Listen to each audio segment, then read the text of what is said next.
Hi, it's Monday, May the 9th, and I continue to read and wonder my way through the book of Exodus. And today it's Exodus chapter 12, verses 14 to 28.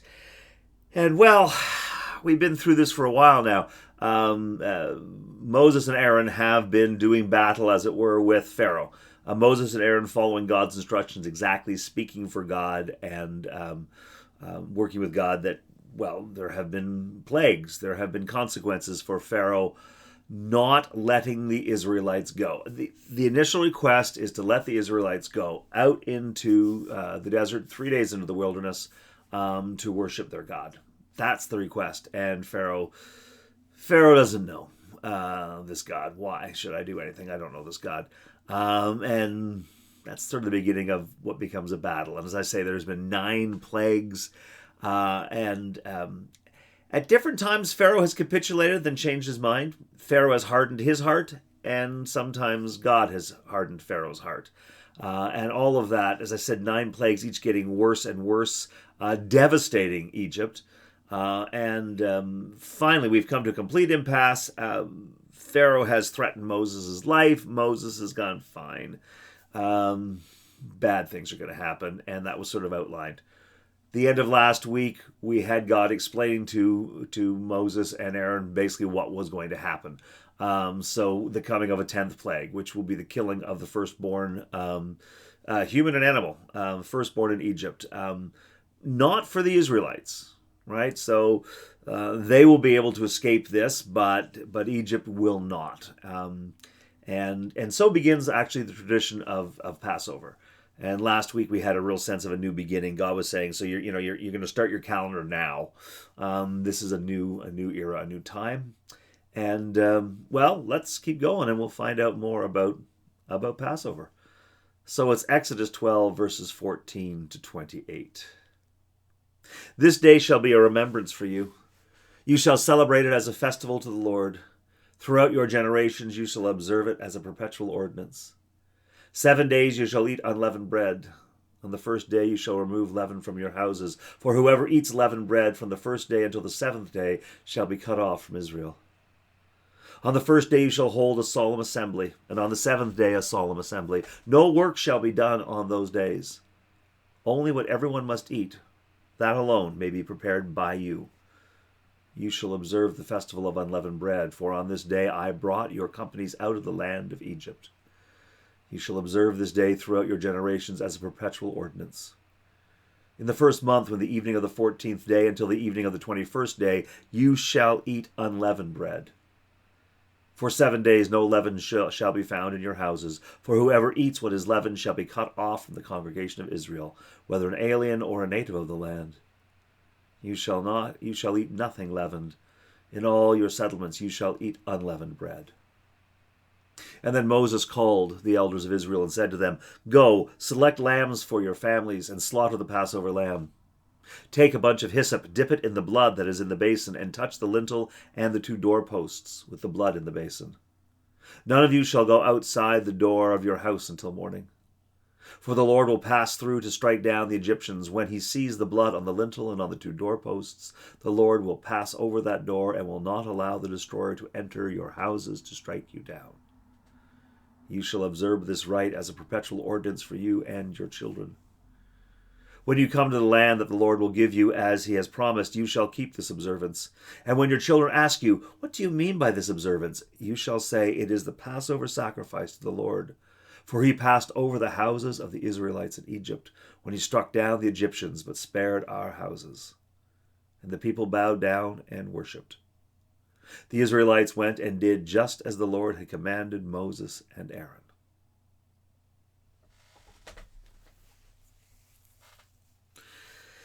So there we go. Passover. A week long, unleavened bread. Holy day to begin, holy day to end the week. It's there. What I find interesting as I read it, we are speaking of a thing that has not yet happened, and yet we speak of it as if it has happened. So the historian in me goes, well, of course, this was obviously written afterwards. And in fact, I would suggest it has been written generations afterwards, because we talk about how this will be known for the generations, that this is something that we will always do to remember what happened in the past. So this was written well after, right? That makes perfect sense. However, I'm also aware, as we've been reading in the past few days, that when God says a thing is going to be done, God doesn't say it's going to be done. God says it is done, as if in the speaking it is done.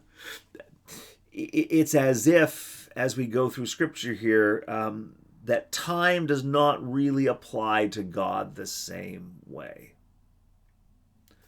Well, we've noticed that, for instance, the Israelites have been in Egypt and they've been suffering for a long time. Why has God not noticed? I mean, did God spend 150 years sitting back with God's feet up on the ottoman, just not really noticing because God was binge watching something on Netflix? I know I'm being silly, but I don't think that's the case. That would be an indifferent God. But a God for whom time is not real, where everything is now, then God takes notice of the Egyptians, takes God notice of the Israelites, all at the same time.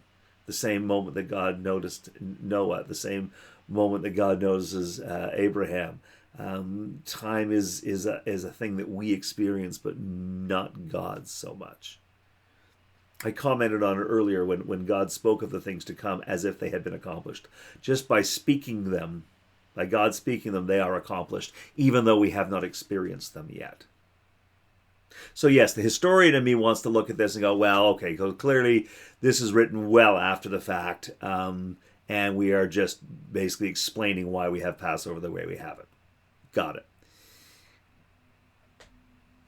But the mystic in me, the faithful in me, the faithful person in me who recognizes that I experience God very often in mystery and that I don't understand everything, can see something else going on here. Again, this idea that there is no time for God, that this is already accomplished.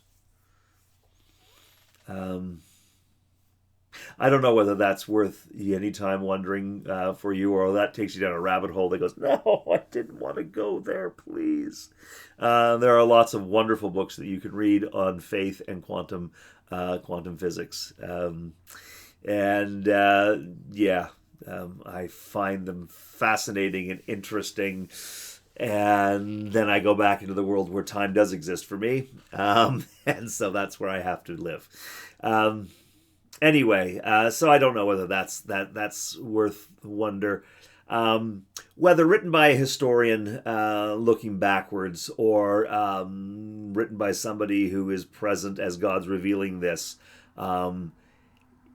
we have here a ritual that is meant to endure and does endure to this day. And everything has a part to play. Right, so this is a time to recognize that we were in Egypt and we are no longer in Egypt. I'm speaking as if I am an Israelite. And that God has brought us out of Egypt. So it's to acknowledge that things change. For me, it acknowledges that even when things are good, you can still be trapped, because things were good in Egypt for a long time until they weren't. And that God cares about that. That sometimes it takes a while for us to recognize God's call to get out of a trap, because the trap seems so nice until it's not. That we are reminded that we are a people on the move, ready to go at any time to respond to God's call, the unleavened bread being part of that. And lots of people will say, well, okay, so there's hygienic reasons for that. So at least once a year, you really want to get rid of all the leaven in your house back in those days, because bacteria can grow. But if once a year you clear all that out and start fresh, you are going to have a healthier household. Yes, I don't doubt that that's true.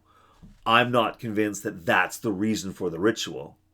Well, we need people to be healthy, so let's hide it in. No, I don't. I think that they may be coincident, Oh yeah, this is good, so let's keep doing it. I think there may be some of that, but I don't think we made something up and dressed it with God. This to me is very specific to not just the Israelites in Egypt and coming out of Egypt.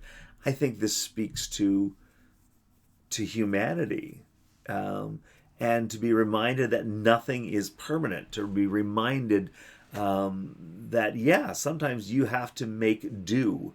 You don't have the luxury of time. You don't have the luxury of all the resources you'd like to have, and yet you will still survive. You can still wait for God. So indeed, for a week every year, we acknowledge one, that there are powers in life that can hurt us. We are vulnerable. We acknowledge that, and we are vulnerable to injustice. The way that they were being treated by Pharaoh was unjust. So we acknowledge that. You go to the unleavened bread. Nobody likes unleavened bread as much as they like leavened bread. That's why we add yeast in leavened bread, because it's lovely. But we can survive. We can survive when things are difficult, and when we don't have all the supplies. We can still go forward. We can still follow God even when we're not entirely ready. I don't know about you, but I prefer to hear God's call when I'm already packed and ready to go, and God's calling me to, I don't know, a beach in Portugal. Oh, that would be lovely. I'm less inclined to follow God when I'm not ready and I'm caught off guard and I'm being called to somewhere I don't want to go. Um, but this story reminds us that when God calls, we follow God, and whether we're ready or not, we will manage. God, God will help us be ready. It may not be the ready we expected, but we will be ready. That's part of what comes into this for me. I'm reluctant to delve further into the imagery of Passover, what it means, and I say that because I am a Christian. My experience of Jesus has changed the way that I read Hebrew Scriptures. It's changed the way that I engage with the Holy. Not because it's made it better. It's made it better for me. But I find very often when Christians try and talk about Passover, we co-opt it and we start putting Christian messages on it. And I am very aware that Passover is celebrated every year by the majority of Jews. And what they experience in it is different than what I interpret in it, because I come through the lens of Christianity. So I've already given you my opinion about what some of this is about, but a Jew will give you a different understanding, and whether they're Reform or Orthodox or how observant they are is going to affect all of that. I remember when I was a teenager, and even early in my ministry, it was a very popular thing around Easter to do a Christian Seder, a Christian Passover meal, actually. Because lots of people, that's really great. See, we're really embracing our Jewish roots. We're really connecting. I had a Jewish friend one day ask me, so are you good if we play communion? And I thought, well, whatever you want to do with bread and wine, I guess I'm okay with it. But yeah, that would bother me a little bit if you were sort of playing with the Eucharist. Yeah. And I realized that the more I play around with this and try to interpret something as holy as Passover, try to interpret it with a Christian lens, I am playing around with it, and I risk offending. So I try to respect the Jewish faith in such a way that it doesn't need me to explain it or to reinterpret it from a Christian perspective. I think the Scripture is there, and it's there for us, and I think we are meant to wonder what this means to us. But I don't think that I'm qualified to wonder about what it means to a Jew. And so when you talk about Passover, it gets really a little bit tricky. What I have done, and well, the last 2 years of COVID have changed it, but for 20 25 years anyway, I have celebrated a Last Supper service where we have gathered people from 13 people to, I think the last time we did it, we had 120, all sort of around one long table, and we've shared food, and we have talked about what the food meant symbolically in that moment. And I have not tried to create a Seder meal.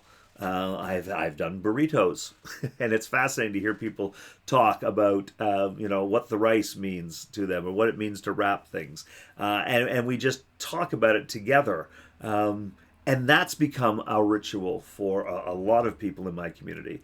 That we gather together to have food, we remember the Easter story, and we talk symbolically about whatever food's in front of us. We just let our imaginations go. I once did I did a meal of a whole bunch of different things, and I usually do all the cooking for this event because I like doing it. I know I did this cooking. I think there were about 20 of us at this one, and I had a weird variety of things. And there was a 12-year-old boy, and I invited people to sort of talk. What do you think symbolically? What does this sort of mean? And the kid looked around. He said, all of this stuff is like the stuff I find in my mom's fridge. It's like leftovers. So I guess what we're saying is there are no leftovers for God, that God has something for every one of us to do. I love that. As Passover is a time for Jews to reflect on identity, how they came to be who they are, all of that, and there's a lot of symbolism in it. I think anytime we gather to eat, anytime we create rituals, an opportunity for us just to wonder in the moment, what's the story saying to me right now? What's this food saying to me right now? If I want to just stretch my imagination, what is it saying to me now? So as we go through today, the next couple of days, and we're going through this ritual of Passover that's going to lead us, if you want to wonder for yourself what it means to you today, we don't have to guess what it means to a Jew then or a Jew today to mark the lintel and the doorpost with blood. What is that?